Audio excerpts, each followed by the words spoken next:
entered that time of Epiphany, or a second ordinary time, where we are hearing the stories of Jesus and his ministry in preparation for Ash Wednesday and our time of Lent.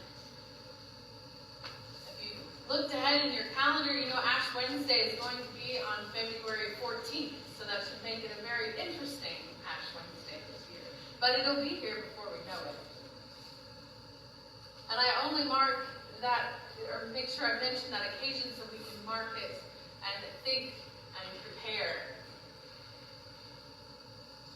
But I'm struck by the fact that as Christians, we do like to prepare. We like to prepare for our seasons, and we like to think about what's going on throughout the Christian year, maybe more some people than others. But our Bible story is not necessarily one full of an intense amount of preparation, at least on the surface. Jesus called, said two simple words, "Follow me." And then they went. There was no discussion, no question. They just left. And they followed. I don't know about you, but I'm a planner. And so when I hear that, I go, wait a second, do they have enough clothes? How are they going to eat? You know, I'm thinking about all of the list of things. And it's hard for me to grasp this ability to just walk away and go and be with Jesus. Even as a pastor in a pulpit, we struggle. Because we think there needs to be more to it. So I love the fact that this story from the book of Jonah is partnered with the book of Mark this morning, talking about the people of Nineveh. Because this is a very different story, and it contrasts beautifully. Because in this story, you hear the reluctance of a prophet.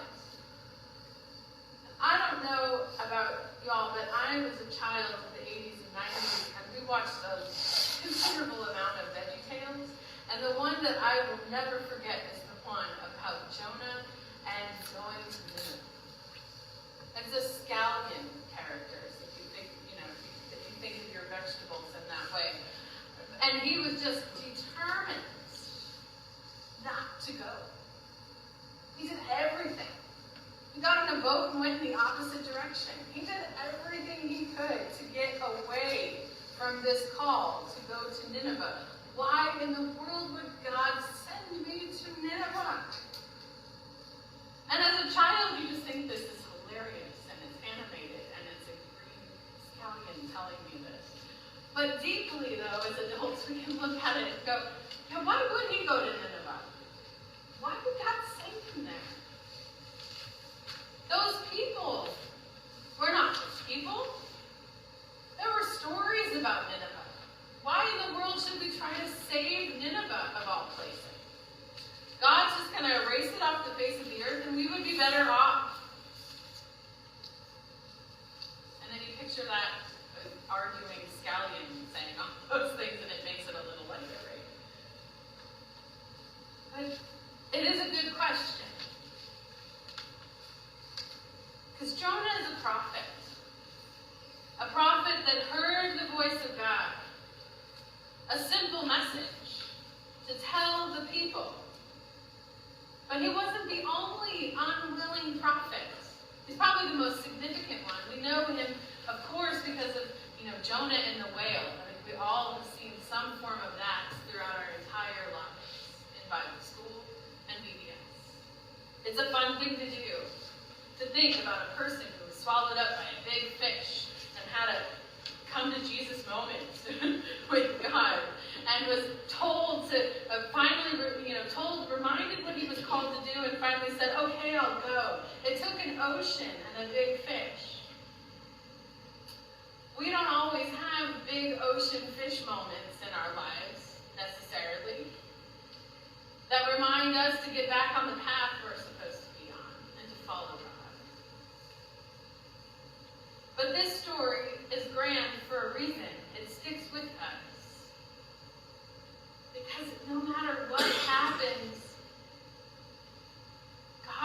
with us.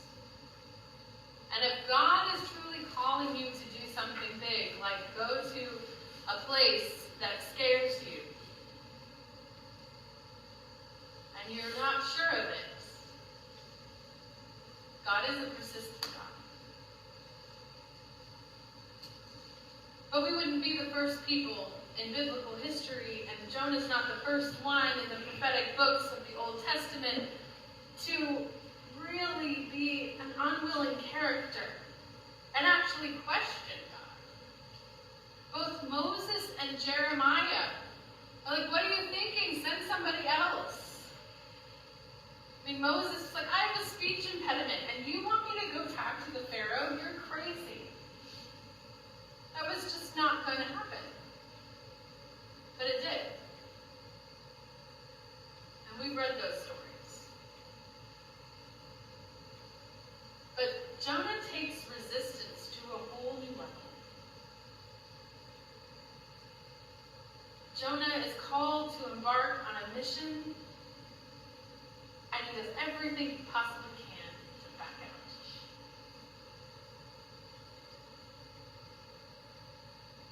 But no matter what he does, and no matter what kinds of things happen to him, that he could lose, he could have lost his life doing what he did. In this story, we hear of a God that rescues. Jonah was rescued from a perilous situation. Even though he was disobedient, even though you could have called him a coward. But he doesn't give up on him. He gives him a second chance, a third chance. And continues to call him.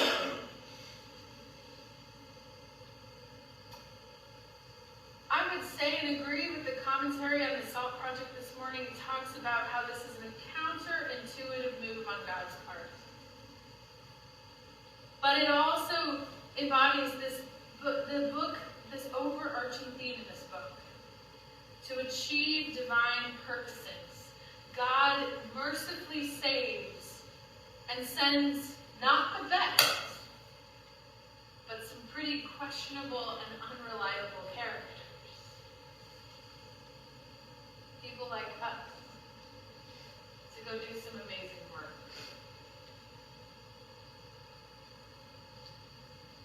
As a child, I thought it was funny. I was like, we're going to go fish for people? What does that mean? As a literal mind, have you ever seen a kid at children's time just go, huh? I've always loved that moment. Because Jesus speaks in metaphors and gives us this colorful vision of what it means to be in ministry, what it means to call people into doing amazing things for God that we can't even fathom how the outcomes will be, but they are grand.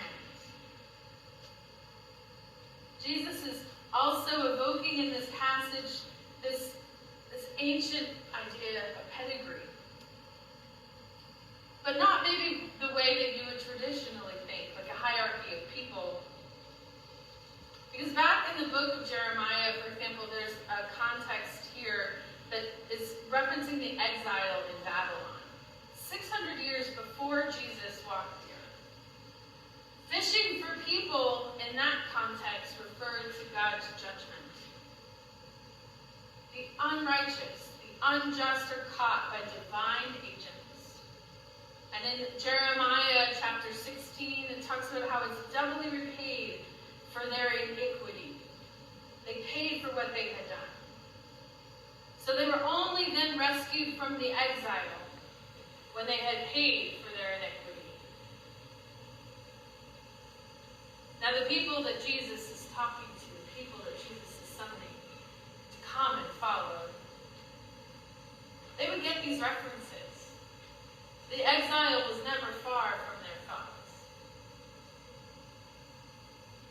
So you might wonder, like, well, what is Jesus up to? Why in the world would he mention something like that in that moment and then borrow that phrase? What kind of signal is he sending?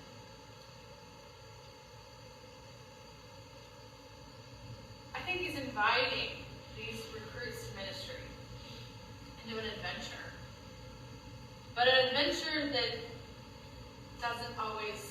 isn't going to always end on this wonderful moments of coming out of the exile and finding the promised land.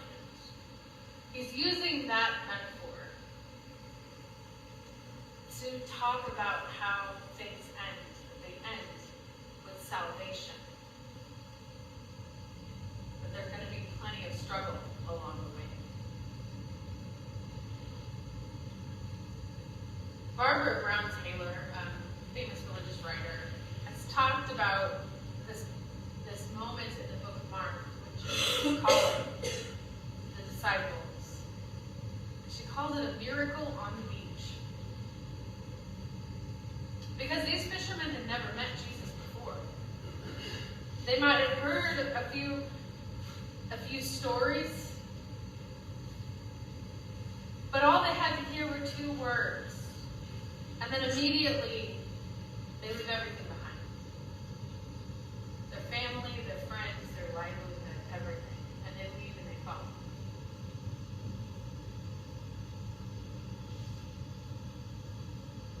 I was guided this week to think about that not so much as just a walking away and leaving responsibilities behind, but thinking about God's power to move us, to turn us around, to be miraculous in making disciples out of us.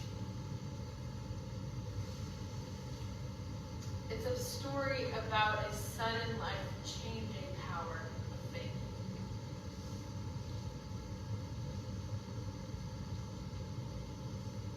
Now it must be noted historically that the people of that time had a very serious, elaborate, exploitative caste system.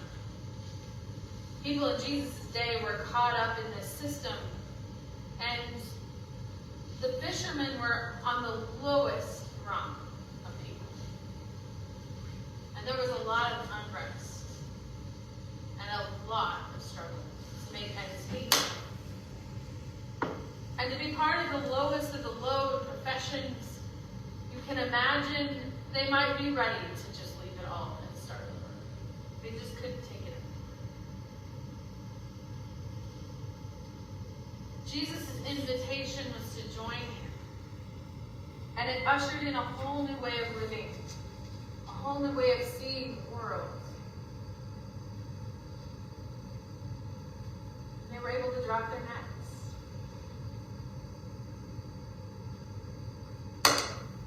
But I'm reminded of the skeptics that might be there. The Jonahs in the story that would be like, you want them to do what? You want them to believe in such deliverance? That's just insane.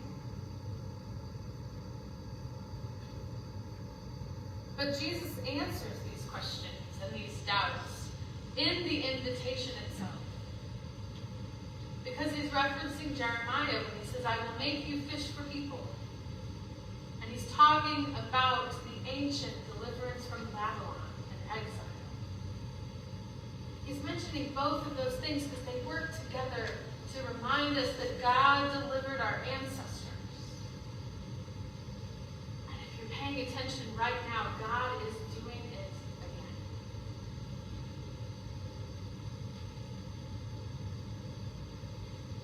So our Old Testament story is reminding us of what happens when we lead a life in which we are fleeing God's call. If we're ignoring God's presence, and we go to the ends of the earth to get away from it, it's going to happen to us. Maybe some pretty big fish. But something is going to happen in that moment. Somewhere. Hopefully we're strong enough eventually to listen. So that God can continue to use us in miraculous ways.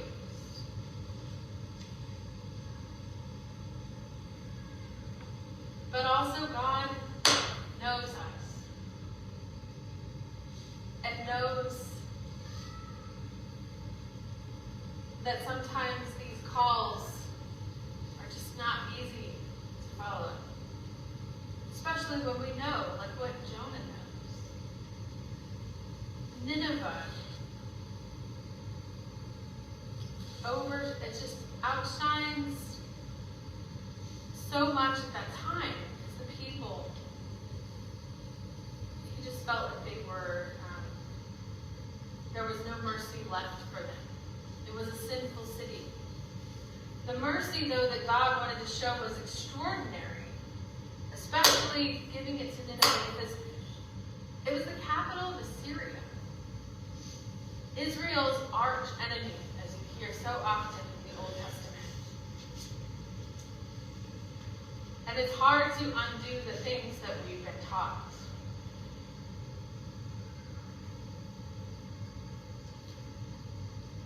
So we talk about call, and this call to follow. And you're probably wondering, well, how do we discern it? Like, how do we figure this out? How do we answer this call?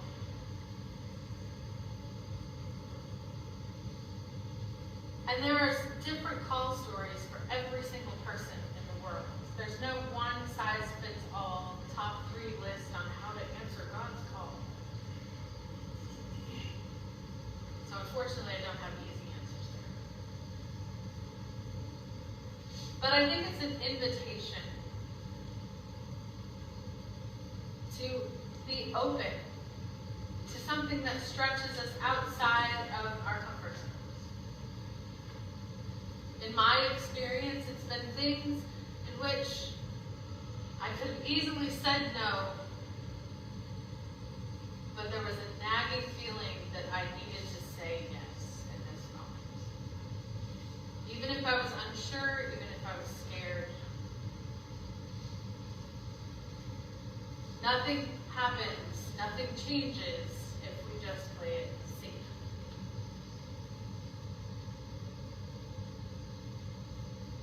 So are you hearing an invitation from Jesus to set out in a new direction? A new path towards God? But if you think about it, are you behaving like Jonah? Are you fleeing God's call outright, or are you just reluctantly dragging your feet towards this call?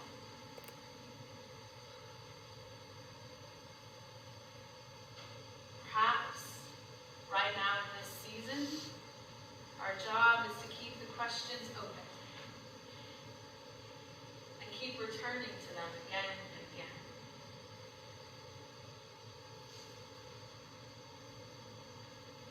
It's worth thinking about that Jesus doesn't say to those first disciples, well, believe this way of thinking and follow me, or sign up to this cause and follow me. He just simply says, follow me. There's a minimalism to this call. Almost it's modern in that case. It may signal that while beliefs and behavior they do play a role in discipleship, they're not the heart of the matter. Rather, we're being called to walk alongside Jesus, and that is the heart of what we're called to do. To listen, to reflect, to learn, and then to listen again. God's call on our lives shows up in different ways, just as there are different people in the world. We're called to have courage, even in our reluctance. We're called to ask for wisdom.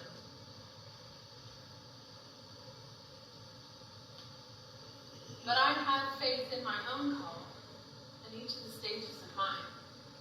When I think about Jonah,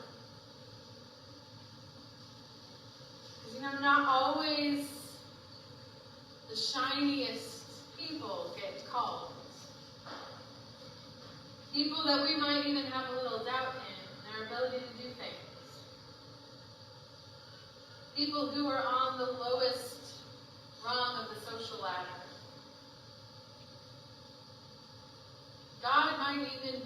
choosing to save people you might consider enemies.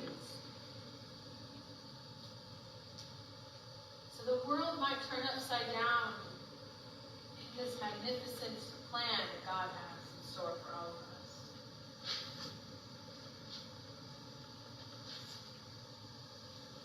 God is calling us to follow,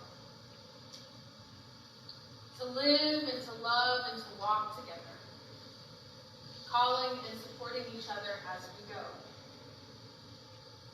We're called to lift up the disadvantaged, have mercy towards our enemies. That's an important message right now in this world. There are so many conflicts, so many challenges in government. But no matter where you are in following your call, or you might be thinking, I have a call, and you still have questions.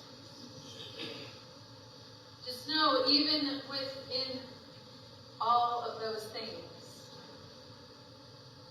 there's one place that God is always calling us, and that is to be in beloved community. Never to be away from beloved, but be together. And that's how we're called